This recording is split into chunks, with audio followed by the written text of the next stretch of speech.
नमस्कार दोस्तों, स्वागत है अपने चैनल महापुरी टीवी में। गुरुजी ने 2 दिन पहले की कथा में बताया कि पितृपक्ष 7 सितंबर से शुरू होने जा रहा है और 21 सितंबर तक यह पक्ष चलेगा। तो इस पक्ष में क्या खरीदना है, क्या नहीं खरीदना, यह सवाल कई लोगों का होता है।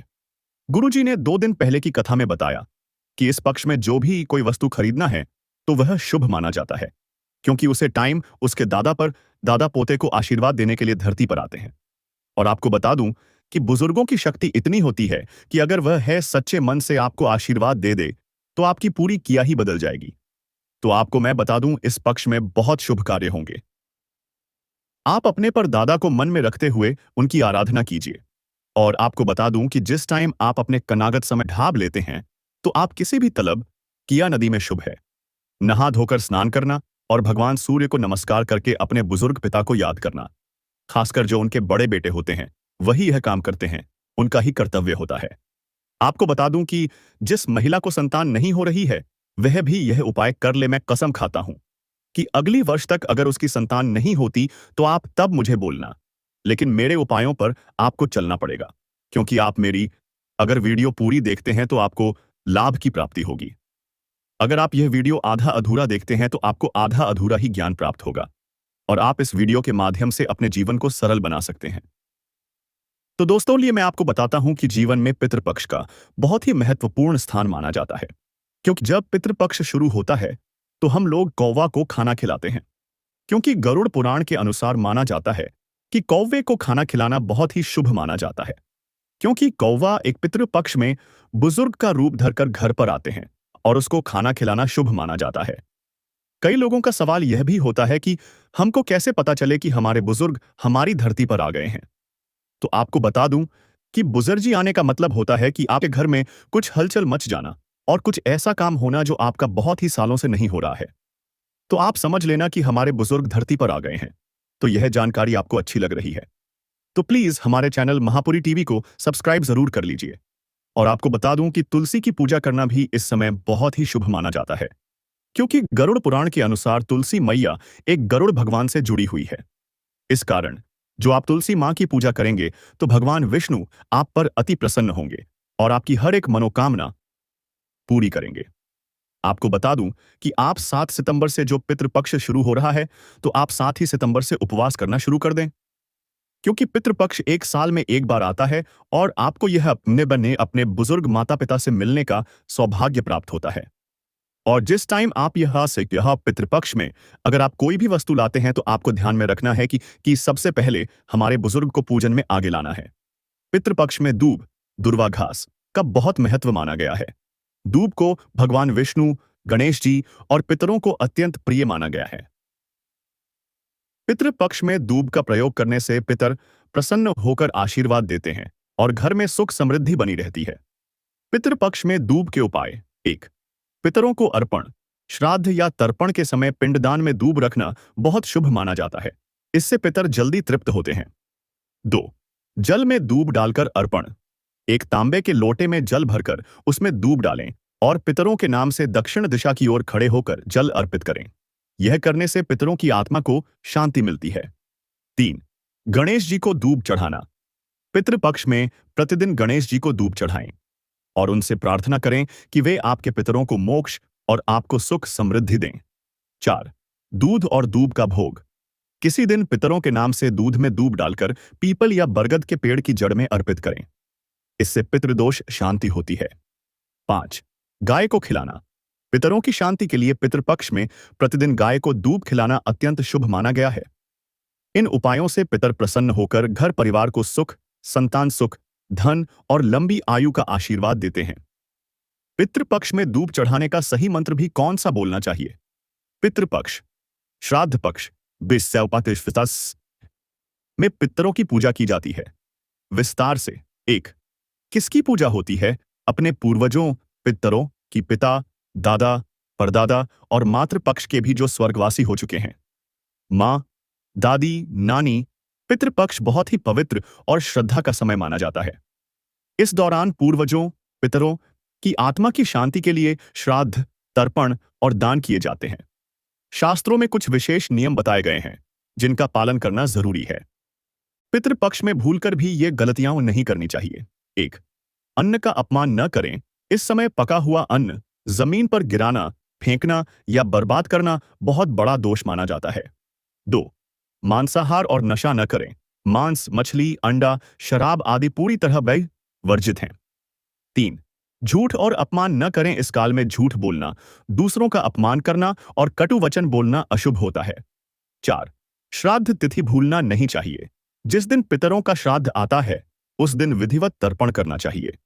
पांच, लहसुन प्याज का सेवन न करें, यह तामसिक भोजन है और श्राद्ध में निषिद्ध है। छठा, अतिथि का अपमान न करें। पितृपक्ष में आए मेहमान या ब्राह्मण का आदर करना जरूरी है। सातवां, दान करते समय अहंकार न करें। दान देते समय विनम्रता रखनी चाहिए। आठ, श्राद्ध वाले दिन बाल दाढ़ी न बनवाएं, यह पितरों के प्रति अश्रद्धा माना जाता है। नौ, श्राद्ध के भोजन को घर के बाहर न दें। श्राद्ध का अन्न सिर्फ ब्राह्मण, गाय, कौआ, कुत्ता और जरूरतमंद को ही दिया जाता है। 10, सात्विकता का त्याग न करें। श्राद्ध काल में सात्विक जीवन जीना चाहिए, यानी संयम, श्रद्धा और शांति बनाए रखना। मान्यता है कि पितृपक्ष में जो व्यक्ति श्रद्धा से नियमों का पालन करता है उसके पितर प्रसन्न होकर आशीर्वाद देते हैं और घर परिवार पर सुख समृद्धि बनी रहती है। पितृपक्ष कनागत में कौए को खाना खिलाने का विशेष महत्व है। शास्त्रों और परंपराओं में यह मान्यता है कि कौआ पितरों का दूत, संदेशवाहक होता है। एक, पितरों का प्रतीक। गरुड़ पुराण और महाभारत के अनुसार कौए को यमराज का वाहन और पितरों का रूप माना गया है। जब हम कौए को भोजन कराते हैं तो वह सीधे हमारे पूर्वजों तक पहुंचाने वाला मासीराया माना जाता है। दो, श्राद्ध भोजन का स्वीकार्य रूप। यह मान्यता है कि जब कौआ भोजन ग्रहण करता है तो समझा जाता है कि पितरों ने वह अन्न स्वीकार कर लिया है। अगर कौआ भोजन कर लेता है तो इसे शुभ संकेत माना जाता है। तीन, पितरों की तृप्ति का मार्ग। श्राद्ध में जो भोजन तैयार होता है उसे सबसे पहले कौए को अर्पित किया जाता है। इससे यह विश्वास होता है कि हमारे पितर उस भोजन से तृप्त हो गए। चार, संदेशवाहक भूमिका। कौआ संसार और पितृलोक के बीच सेतु की तरह माना जाता है, इसीलिए इसे पितरों का आशीर्वाद पाने का माध्यम समझा जाता है। संकेत, यदि श्राद्ध के दिन कौआ तुरंत आकर भोजन ग्रहण कर ले तो इसे पितरों की प्रसन्नता और आशीर्वाद का सूचक माना जाता है। अगर कौआ देर से आता है या भोजन नहीं खाता तो इसे पितरों की नाराजगी या किसी दोष का संकेत भी माना जाता है। यही कारण है कि पितृपक्ष में कौए को सबसे पहले खाना खिलाने की परंपरा है। यह भी बताऊं कि कौए के अलावा किन किन को श्राद्ध का भोजन देना अनिवार्य माना गया है। पितृपक्ष कनागत बोईल बाप आसमिस जत बोईल बाप आसमिस जत में गाय को खिलाना अत्यंत शुभ और पवित्र माना गया है। गाय को माता कहा जाता है और यह सभी देवताओं का वासस्थान मानी गई है। शास्त्रों में कहा गया है कि गवां तुष्ट्या पितरः तुष्यन्ति, अर्थात जब गाय प्रसन्न होती है तो पितर भी प्रसन्न होते हैं। पितृपक्ष में गाय को क्या खिलाना चाहिए? एक, हरा चारा जैसे दूब, बरसीम, हरी घास, यह पवित्र और सात्विक माना गया है। दो, आटा और गुड़ का गोला, रोटी या इडावेगडैमाजयास लड्डू। गेहूं के आटे में गुड़ मिलाकर गोला बनाकर खिलाना बहुत शुभ होता है। तीन, चावल और आटे की लोई ताजी बनी रोटी लोई में घी लगाकर गाय को खिलाएं। चार, ताजा जल पिलाना। श्राद्ध काल में गाय को स्वच्छ जल पिलाना भी पुण्यकारी है। पांच, फल या सब्जी का टुकड़ा, केला, गाजर, कद्दू जैसे प्राकृतिक फल सब्जियां भी गाय को दी जा सकती हैं। महत्व, गाय को खिलाने से पितर तृप्त होते हैं और आशीर्वाद देते हैं। यह गौसेवा का पुण्य माना जाता है जो पितरों तक सीधा पहुंचता है। मान्यता है कि श्राद्ध में गाय को भोजन देने से कौआ, कुत्ता और ब्राह्मण को भोजन कराने का फल भी प्राप्त होता है। पितृपक्ष में कौए, कुत्ते, गाय और ब्राह्मण को खिलाने के पीछे का पूरा रहस्य। क्यों इन चारों को ही खिलाना अनिवार्य है? पितृपक्ष कनागत में ब्राह्मण को भोजन कराना और दान देना सबसे बड़ा पुण्य माना गया है। शास्त्रों में कहा गया है कि ब्राह्मणों भुक्तिमापन्नो यह श्राद्धे भोज्यते सदा पितर अरंतर्पयते सर्वान् देवांश्चैव सहर्षिभिः, अर्थात श्राद्ध के समय ब्राह्मण को भोजन कराने से पितर, देवता और ऋषि सभी तृप्त होते हैं। पितृपक्ष में ब्राह्मण को क्या दान देना चाहिए? एक, अन्नदान, पका हुआ सात्विक भोजन, खीर, पूरी, दाल, सब्जी आदि। कच्चा अन्न, चावल, दाल, गेहूं। 2. वस्त्र दान, धोती, कुर्ता, अंगोछा, सफेद या पीले वस्त्र पवित्र माने जाते हैं। 3. दक्षिणा, सामर्थ्य अनुसार ब्राह्मण को नकद दक्षिणा अवश्य दें। 4. धार्मिक वस्तुएं, तिल, कुशा, तुलसी दल, गौघृत, घी, मधु, गुड़, पात्र, कमंडल, आसन आदि उपयोगी वस्तुएं। 5. दैनिक उपयोग की चीजें, छाता, जूते चप्पल, बर्तन, आसन, कंबल आदि। 6. अमृत तुल्य दान, गौदान, यदि कदिवासा, ई आयन, यदि संभव हो, भूमिदान या स्वर्ण दान। प्राचीन काल में महत्व था, आज प्रतीकात्मक रूप में किया जाता है। विशेष ध्यान, दान हमेशा श्रद्धा और विनम्रता से करना चाहिए। दिखावे या अहंकार के साथ किया गया दान पितरों को स्वीकार्य नहीं होता। सामर्थ्य के अनुसार ही दान करना चाहिए, जबरदस्ती या उधार लेकर नहीं।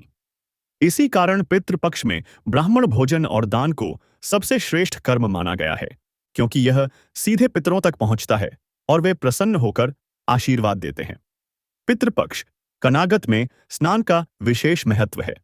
श्राद्ध व तर्पण से पहले शुद्धि और पवित्रता के लिए स्नान करना अनिवार्य माना गया है।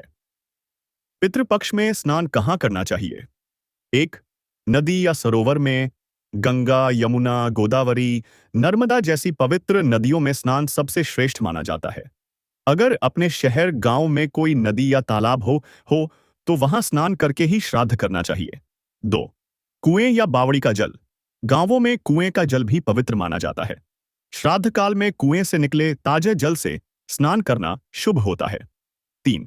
घर पर स्नान। यदि नदी तालाब की सुविधा न हो तो घर पर ही स्नान करें। इसमें थोड़ा गंगा जल, तिल और कुश मिलाकर स्नान करना उत्तम माना गया है। विशेष नियम, स्नान हमेशा सूर्योदय से पहले या सूर्योदय के समय करना चाहिए। स्नान के बाद स्वच्छ, धुले हुए और सात्विक वस्त्र पहनना आवश्यक है। स्नान के बाद ही तर्पण, पिंडदान या श्राद्ध कर्म करना चाहिए। गरुड़ पुराण में लिखा है कि नदी में स्नान कर तिल कुश से तर्पण करने वाला मनुष्य अपने पितरों को तृप्त करता है और उनका आशीर्वाद प्राप्त करता है। यानी पितृपक्ष में यदि संभव हो तो नदी या तालाब में स्नान करें, अन्यथा घर पर गंगा जल व तिल कुश मिलाकर स्नान करना भी उतना ही फलदायी है। पितृपक्ष कनागत में श्राद्ध का भोजन किस पत्ते पर करना चाहिए, इसका विशेष महत्व है। परंपरा अनुसार पत्तों की थाली। 1. केले का पत्ता सबसे शुभ और पवित्र माना जाता है। दक्षिण भारत और कई जगह श्राद्ध भोज इसी पर कराया जाता है। 2. पीपल का पत्ता। पीपल में देवताओं और पितरों का वास माना गया है, इसलिए पीपल के पत्ते का प्रयोग बहुत शुभ है। 3.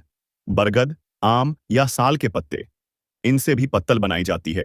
यह सात्विक और शुद्ध माने जाते हैं। शास्त्रीय कारण, पत्तों की थाली को भूमि का अंश माना जाता है, जिस पर भोजन करना पवित्र और प्राकृतिक है। केले और पीपल के पत्ते पर भोजन कराने से पितर प्रसन्न होते हैं और भोजन सहज पचता है। डिस्पोजेबल या प्लास्टिक बर्तनों का प्रयोग अशुभ माना गया है। विशेष नियम, ब्राह्मण भोजन हमेशा पत्तल पर ही कराना उत्तम है। भोजन के बाद पत्तल को नदी, तालाब या स्वच्छ स्थान पर छोड़ना चाहिए। घर में कचरे के साथ नहीं फेंकना चाहिए। पत्तल का उपयोग पवित्रता और पर्यावरण दोनों के लिए श्रेष्ठ है। इसीलिए कहा गया है कि पितृपक्ष में केले या पीपल के पत्ते पर भोजन कराना सबसे उत्तम होता है। पितृपक्ष कनागत में चावल का विशेष महत्व है, क्योंकि इसे सात्विक अन्न माना गया है और यह सीधे पितरों की तृप्ति से जुड़ा हुआ है। शास्त्रों में कहा गया है कि अक्षता च तु तृप्त्यर्थम पिंडेषु प्रयुज्यते, अर्थात अक्षत चावल पितरों की तृप्ति के लिए सबसे उपयुक्त अन्न है। पितृपक्ष में चावल के उपाय। 1. पिंडदान में प्रयोग। उबले हुए चावल को तिल और घी के साथ मिलाकर पिंड बनाए जाते हैं। इसे पितरों को अर्पित करने से वे तृप्त होते हैं। 2. तर्पण में चावल। जल में तिल और कुशा के साथ अक्षत, कच्चा चावल डालकर तर्पण किया जाता है। यह पितरों को जल और अन्न दोनों रूपों में संतोष देता है। 3. ब्राह्मण को भोजन। श्राद्ध भोज में चावल की खीर, पूड़ी चावल या चावल से बनी सात्विक चीजें अवश्य रखनी चाहिए। इससे पितरों को संतोष मिलता है। 4. दान में चावल। कच्चे चावल, अक्षत का दान ब्राह्मण गरीब या जरूरतमंद को करना बहुत पुण्यकारी है। चाहे तो चावल, दाल और नमक एक साथ दान करें। 5. कौए और गाय को चावल खिलाना। पके हुए चावल का एक भाग कौए को खिलाएं। पितरों की आत्मा तक पहुंचता है। गाय को चावल या चावल गुड़ की लोई खिलाना भी शुभ माना जाता है। खास संकेत: यदि श्राद्ध के दिन कौआ आकर चावल खा ले तो इसे पितरों की प्रसन्नता का शुभ संकेत माना जाता है। चावल को हमेशा साफ और बिना टूटा हुआ अक्षत ही प्रयोग करना चाहिए। इसलिए कहा गया है कि चावल पितृपक्ष का मुख्य अन्न है, जो पितरों को तृप्त करने और उनका आशीर्वाद पाने का सबसे सरल उपाय है। पितृपक्ष में चावल से जुड़े खास टोटके उपाय, जैसे धन वृद्धि, सुख समृद्धि के लिए भी। तो आप यकीन मानिए कि आपकी पुरिया पर जो कई वर्षों से यानी चक्र में मोक्ष प्राप्त नहीं हो रहा है, तो इन चीजों का दान कर दीजिए। आप इस साल ही उसे यानी मोक्ष से प्राप्त हो जाएगा। अगर आप पितृपक्ष में श्रद्धा रख रहे हैं तो आप प्लास्टिक या स्टील की थाली में खाना नहीं खाना चाहिए, क्योंकि पितृपक्ष में केवल वह है केले के पत्ते पर ही खाना खाता है। ऐसा करने से आपके ऊपर चल रहे सभी समस्याओं का समाधान मिल जाता है। कनागत के समय जिस जगह आपके पिताजी की तस्वीर रखी है, वहां पर एक दिया जरूर जलाना चाहिए, क्योंकि दीपक की लौ से ही पूरे संसार को जीता जा सकता है। दीपक जलने के बाद आप उसमें घी या तेल अपनी इच्छा अनुसार डाल सकते हैं। ज्यादातर लोग घी का दिया जलाते हैं, और जैसे ही यह पितृपक्ष समाप्त हो तो उसे सिद्धिया को आप उठाकर अपने पास जो आप स्नान करने तालाब में जाते हैं वहां पर दीपक को जलाकर छोड़ दे, जिससे कि उससे पर जो कनागत में अपने अपने पिता को श्रद्धा दिया था वह उसे दीपक के साथ मोक्ष के लिए चले जाएंगे। आपका कनागत में खटिया या बिस्तर पर नहीं सोना, ना ही पलंग पर सोना। आप धरती पर सिंपल चटाई बेचकर उसे पर ही सोना, नहीं तो आपको बुरे बुरे सपने आएंगे और आप सो भी नहीं पाएंगे। इन चीजों से बचने के लिए आप बहुत सी चीजों का परहेज करना जरूरी होता है। इस टाइम चंद्र ग्रहण पर आप पितृपक्ष में प्याज का परहेज करना आयुष्य अनिवार्य माना जाता है, क्योंकि प्याज और लहसुन खाना एक गंदे खाना होता है। इसलिए चंद्र ग्रहण और पितृपक्ष में प्याज नहीं खाना चाहिए। खाना खाने के लिए कोई प्लास्टिक एवं स्टील का बर्तन नहीं, बल्कि केले के पत्ते का प्रयोग करना चाहिए। और आपको बता दूं कि जिस टाइम आप नदी तालाब में नहाने जाएं, उसे टाइम अपने साथ अपनी डूब को जरूर ले जाएं, क्योंकि साथ में उसको भी नहलाना पड़ता है। और सुबह सुबह जल भगवान सूर्य को अर्पित करें। साथ में एक पूरी पर खीर अपनी छत पर रखें, जिससे कि कौवा उसको जाकर खा ले और आपके पुरखों को खाने की पुष्टि मिल सके। चंद्र ग्रहण और पितृपक्ष दोनों ही धार्मिक दृष्टि से विशेष समय माने जाते हैं। जब पितृपक्ष के दौरान चंद्र ग्रहण पड़ता है तो नियम और भी सख्त हो जाते हैं। चंद्र ग्रहण के समय पितृपक्ष में क्या नहीं करना चाहिए? 1. श्राद्ध तर्पण न करें। ग्रहण काल में श्राद्ध तर्पण या पिंडदान करना वर्जित है। ग्रहण का सूतक लगने के बाद श्राद्ध करना अशुभ माना जाता है। 2.